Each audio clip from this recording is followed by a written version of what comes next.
చెప్తాం. కానీ ఒక ప్రత్యేకమైన అకేషన్ ఇది. ఒక దుర్మార్గమైన ఆలోచనతో ఏ విధంగా ప్రజలకు ఇబ్బంది పెడుతూనే ఆ ఇబ్బందిని ప్రతిపక్షాల పైన నెట్టే ప్రయత్నం చేయడం అనేది చాలా దుర్మార్గం, నీచం, చాలా ఘోరం కూడా. రాష్ట్రంలో ప్రభుత్వమే కుట్రలు చేయడం, తన రాజకీయ ప్రయోజనాల కోసం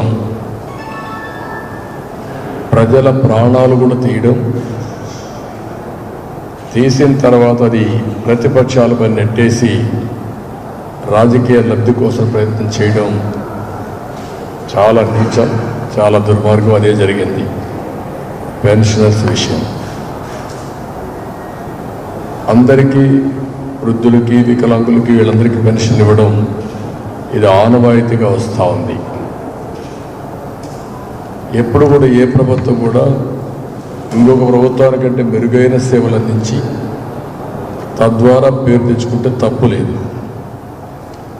కానీ ప్రజల ప్రాణాలకు, ఆస్తులకు రక్షణగా నిలవలసిన ప్రభుత్వమే వాళ్ళకి ఇబ్బంది పెట్టే పరిస్థితి రావడం చాలా బాధాకరం. రాజకీయాలన్నింటివి మనం చేసే పన్ను వల్ల ఓట్లు పడాలి తప్ప ప్రజల్ని ఇబ్బంది పెట్టి తప్పుడు సమాచారం ఇచ్చి ఇవన్నీ చేయడం చాలా దారుణం, చాలా బాధాకరం. ఇప్పుడు ఈ విషయంలో మీరు చూస్తే వైఎస్ఆర్ కాంగ్రెస్ పార్టీ డిఎన్ఏలో ఉంది శవ రాజకీయాలు చేయడం. తండ్రి చనిపోతే దాన్ని రాజకీయ లబ్ధి కోసం ప్రయత్నం చేశారు. బాబాయిని చంపేసి మళ్ళీ దండేసి మళ్ళీ సానుభూతి పొందాలని ప్రయత్నం చేసి సానుభూతి పొందారు. ఇప్పుడు ఈ ఎన్నికల్లో వాలంటీర్స్ని చంపేసి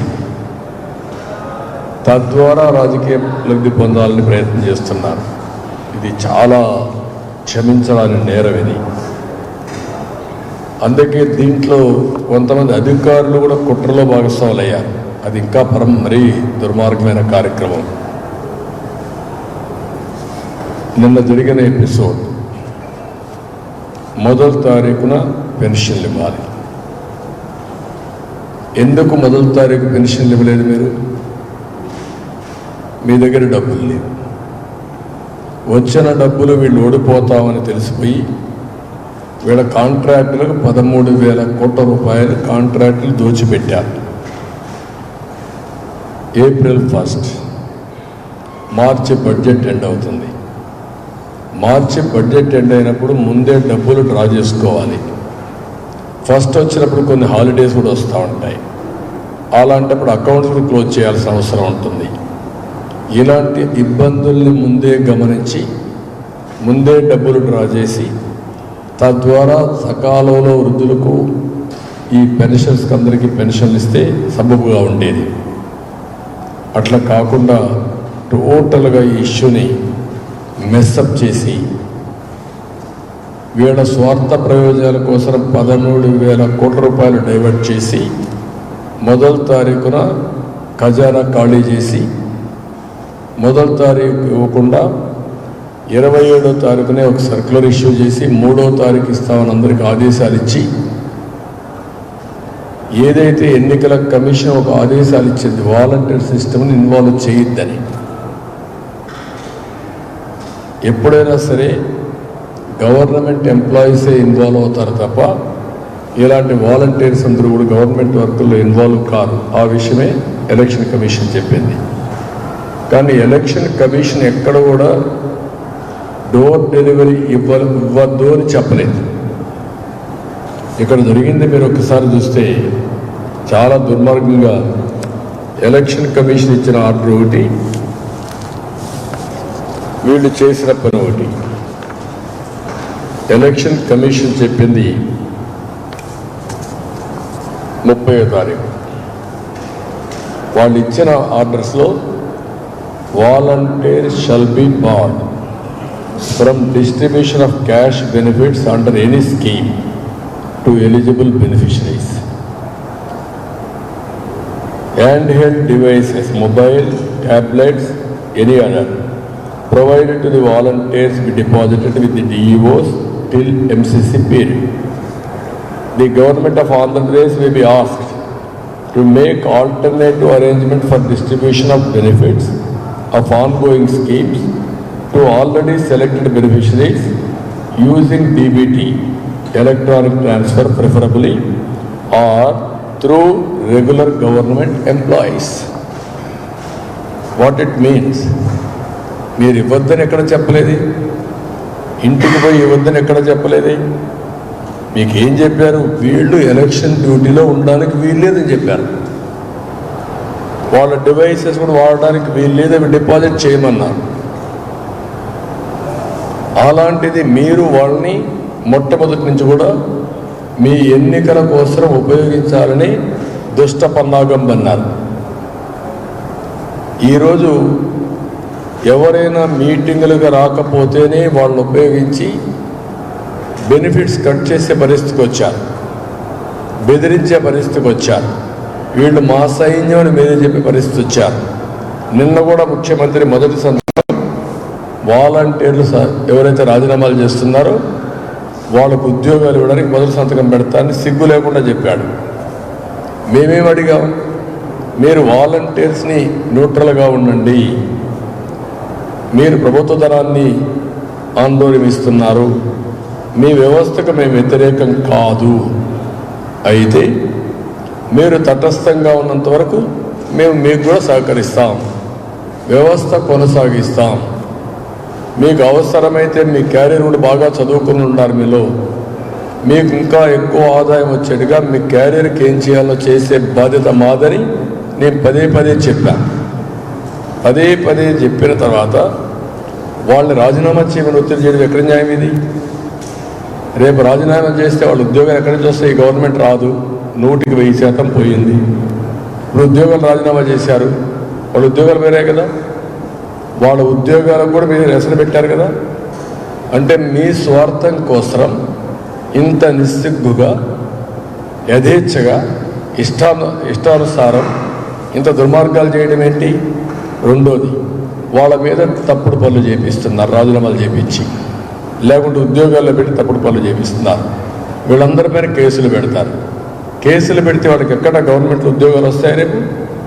ప్రైవేట్లో ఉద్యోగాలు వస్తాయి రేపు? అంటే వాళ్ళ జీవితాలను నాశనం చేస్తున్నారు మీరు. మీ స్వార్థం కోసం, మీ స్వప్రయోజనాల కోసం, మీ గెలుపు కోసం వాళ్ళు బలపసు చేయడం ఎక్కడ న్యాయం ఉందా దీంట్లో?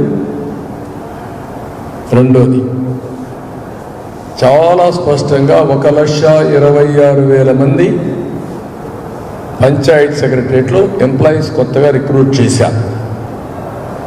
నేనున్నప్పుడు విలేజ్ అసిస్టెంట్ ఆఫీసర్సు లేకుంటే వీళ్ళు ఉండేవాడు, అడ్మినిస్ట్రేటివ్ ఆఫీసర్ ఒక పంచాయతీ తరఫున, రెవెన్యూ తరఫున ఒక ఉండేవాడు.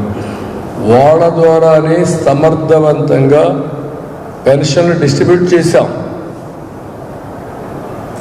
ఈరోజు 2 లక్షల మందిని వాలంటీర్స్ని పెట్టి 1,25,000 మందిని విలేజ్ సెక్రటరియట్ పెడితే ఆ 1,26,000 మంది ఒక్కొక్కరు 45 నుంచి 50 పెన్షన్లు ఇవ్వగలిగితే ఎన్ని రోజులు పడుతుందండి ఇది?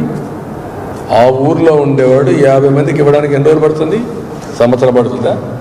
మార్నింగ్ అండ్ ఈవినింగ్ అయిపోదు? ఎందుకు చేయలేదు? ఒకరోజు కాకపోతే 2వ రోజు అయిపోతుంది.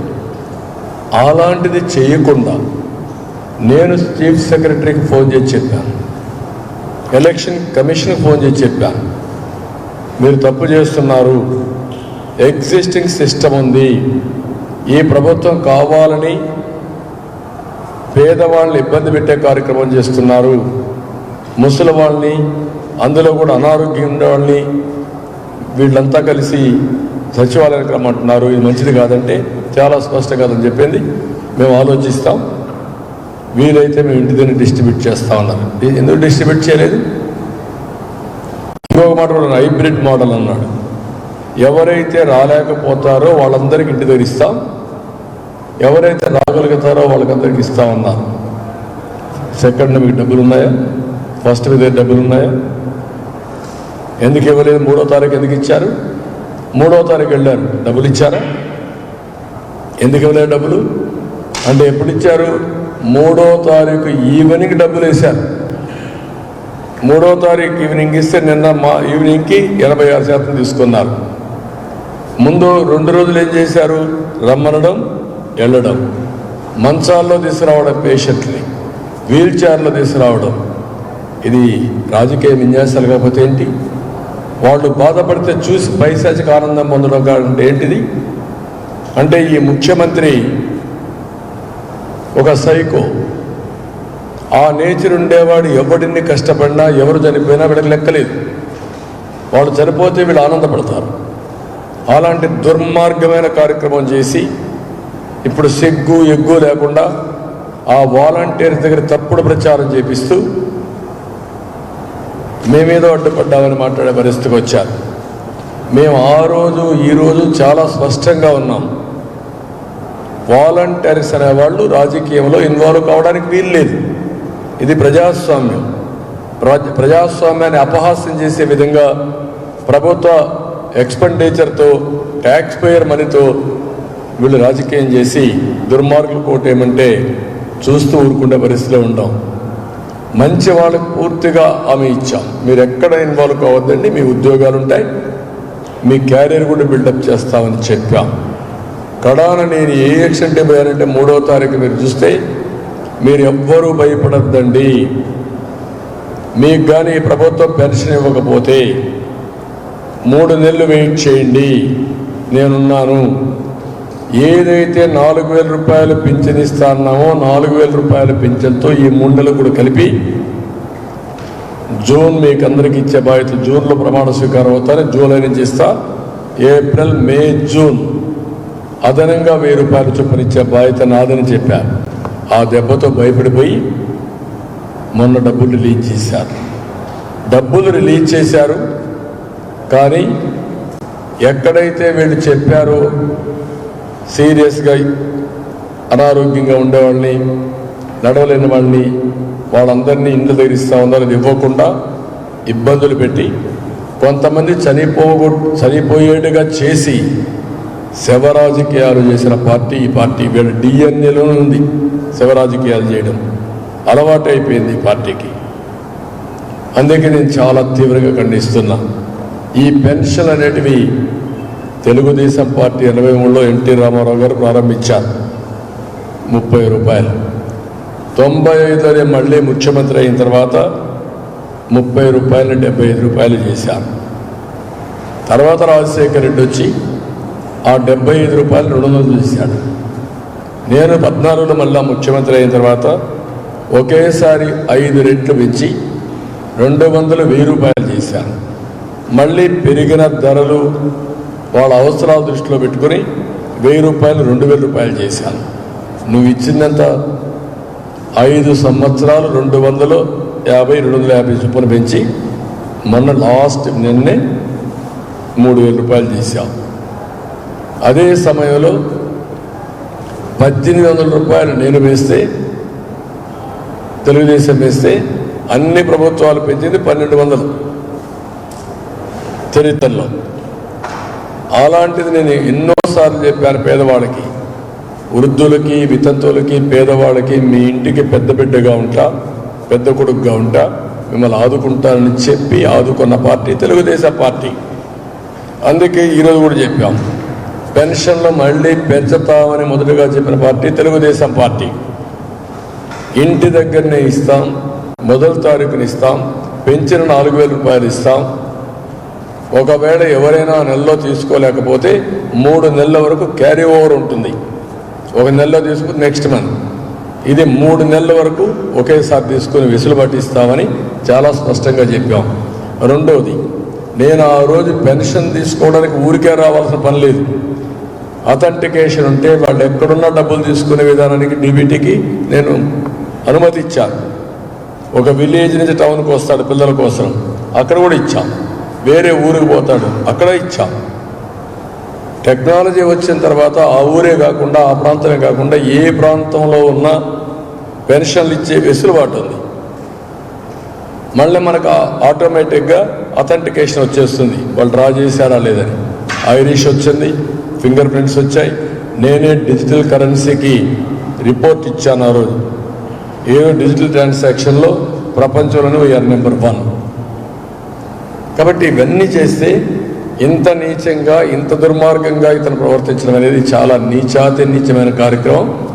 నేను ఒకటే కోరుతున్నా, ఎలక్షన్ కమిషన్ ముందు ముఖ్యమంత్రి నైతిక బాధ్యత వహించి నీ చేతగానితనం వల్ల, నీ దురుద్దేశంతో కూడిన యాక్షన్ వల్ల కొంతమంది పెన్షనర్స్ చనిపోయారు. ఇవి ప్రభుత్వ హత్యలు. ఈ ప్రభుత్వ హత్యలు చేసిన ముఖ్యమంత్రికి అధికారంలో కొనసాగే నైతిక హక్కు లేదు. You resign. తక్షణమే వైదొలగాలి. నీకు అధికారం లేదు. ఇంత దుర్మార్గం, ఒక పక్క ప్రాణాలు తీస్తూ పైశాచిక ఆనందం పొందే ముఖ్యమంత్రి ఈ రాష్ట్రానికి ముఖ్యమంత్రిగా ఉండడానికి అనర్హుడు. కాబట్టి రాజీనామా చేయాలి. ఎన్నికల కమిషన్, మీరు ఎన్నికల కమిషన్గా ఒక ఆదేశాలు ఇచ్చారు, వాలంటీర్స్ అనేవాళ్ళు ఇన్వాల్వ్ కాకూడదని. దాన్ని దురుద్దేశంతో ఏ విధంగా వక్రీకరించి ప్రజల ప్రాణాలు తీశారో ఎన్నికల కమిషన్ కూడా యాక్షన్ తీసుకోవాలి. ఈరోజు ఒక్కసారి ఎన్నికలు పెట్టిన తర్వాత ఈ ప్రభుత్వం యొక్క అధికారాలు లిమిటెడ్. అధికారులు ఉన్నారు, వాళ్ళు పనులు చేస్తారు. రొటీన్గా వచ్చినటువంటి, ఎప్పటి నుంచో కంటిన్యూ అయినటువంటి శాంక్షన్ అయిన ప్రాజెక్టులు కానీ, శాంక్షన్ అయిన వర్కులు కానీ, శాంక్షన్ అయిన బెనిఫిట్స్ కానీ ఇవ్వాలి. అది ఇచ్చినప్పుడు దానికి ఏమి నియంత్రణ ఉండదు. ఆ రోజుండే పద్ధతులే కొనసాగించమని చాలా స్పష్టంగా ఇచ్చారు. అది ఇచ్చినప్పుడు వాలంటీర్స్ లేకపోతే పంచాయతీ ఆఫీసర్లు ఏమయ్యారు, సచివాలయం ఏమైంది? 13 మంది ఉన్నారు. ఒక్కొక్కరు 50, 45, 50 ఇవ్వాలి. ఈ 45, 50 ఇవ్వడానికి మీకేం అడ్డంకులు? ఎందుకు ఫెయిల్ అయ్యారు అంటే, ఒక సైకో ముఖ్యమంత్రి ఇవ్వద్దని అడ్డు పెడితే అధికార యంత్రాంగం ఎవరైతే ఉన్నారో, Jawahar Reddy chief secretary, Dhananjaya Reddy principal secretary, Muralidhar Reddy concern pension సుజాతను, వీళ్ళందరూ కలిసి ఇష్టానుసారంగా వీళ్ళని దెబ్బతీసే పరిస్థితికి వచ్చారు. అంటే ప్రజలు ప్రాణాలు తీసే పరిస్థితికి వచ్చారు. మీరు ఏమాత్రం ఆలోచించున్నా, మీ డ్యూటీ మీరు చేస్తున్నా వీడు చనిపోయే పరిస్థితి. ముఖ్యమంత్రి పైశాచిక ఆనందం కోసం ఆఫీసర్లు కూడా కొల్లుడై ఇలాంటి దుర్మార్గం చేయడం అనేది చాలా నీచం. దీన్ని క్షమించడానికి నేరం. అందుకే ఎన్నికల కమిషన్ తరువు ఎంక్వైరీ జరగాలి, ఎంక్వైరీ చేయాలి. ఎందుకు ఫెయిల్ అయ్యారు వీళ్ళు? ఎందుకు నేరుగా ఇంటి దగ్గర ఇవ్వలేదు? మీరేం ఆదేశాలు ఇచ్చారు? మీరిచ్చిన ఆదేశాలు చాలా స్పష్టంగా వాలంటీర్స్ ఇన్వాల్వ్ కాకూడదని మాత్రం చెప్పారు. ప్రత్యామ్నాయ ఏర్పాట్లు చేసుకునే బాధ్యత అధికార యంత్రాంగానికి ఇచ్చారు. సేమ్ ప్రొసీజర్ పెట్టుకునే అవకాశం కూడా ఇచ్చారు. ఇంటి దగ్గర ఇవ్వద్దని ఎక్కడ ఆర్డర్స్లో చెప్పలేదు. అంటే ఉద్దేశం ఏంటి? ఇంటి దగ్గర ఇవ్వచ్చనే కదా. ఎందుకు ఇంటి దగ్గర ఇవ్వలేదు? You answer this. ఈ ప్రభుత్వం ఆన్సర్ చేయాలి, ఈ సైకో ముఖ్యమంత్రి ఆన్సర్ చేయాలి. ఆన్సర్ చేయకుండా మభ్య పెడుతూ ముసలి వాళ్ళ దగ్గరికి పోయి కావాలని వాళ్ళు చేశారు, వీళ్ళు చేశారు, అపోజిషన్ చేసింది, చంద్రబాబు నాయుడు చేశాడు అని తప్పుడు సమాచారం చెప్పే పరిస్థితికి వచ్చారు. అందుకే ఎన్క్వైరీ చేయాలి. ఇంకొక పక్క అందరికీ చెప్తున్నా, మళ్ళా చెప్తున్నా, ఈ 3 నెలలు కూడా నెలకు 1000 రూపాయలు చొప్పున ఒకవేళ పింఛన్ ఇచ్చిన వాళ్ళకి ఇవ్వకపోతే 4000 ఇస్తా, ఇచ్చుంటే వాళ్ళకు కూడా 1000 రూపాయలు యాడ్ చేసి ఏప్రిల్, మే, జూన్ 3 నెలలు ఎన్నికలు అవుతాయి. మీకు అందరికీ అదనంగా 3000 రూపాయలు ఇచ్చే బాధ్యత మేము తీసుకుంటాం. అది కూడా ఇస్తాం. కాబట్టి మీరు ఎవరు ఆధారపడద్దండి. బీసీలకు 50 సంవత్సరాలకే పింఛన్ ఇస్తాం. సంపద సృష్టించిన తెలియని వ్యక్తి సంపద సృష్టించి ఎవరైతే అర్హత ఉండే ప్రతి ఒక్కరికి, అవసరమైన ప్రతి ఒక్క పేదవాడికి ఇవ్వడం మా బాధ్యత. అది కూడా చేస్తాం. ఈ 3000 కూడా మీకు అదనంగా వస్తుంది. ఏప్రిల్, మే, జూన్కి వస్తుంది. జూలై నెలలో ఈ ప్రభుత్వం ద్వారా మీకు ఫస్ట్కి మీ ఇంటికి నేరుగా వచ్చి ఇచ్చే బాధ్యత నేను తీసుకుంటాను. కాబట్టి ఇది గుర్తుపెట్టుకోవాల్సిన అవసరం ఉంది. ఏ పెన్షనర్స్ నమ్మద్దని మరొక్కసారి విజ్ఞప్తి చేస్తున్నా.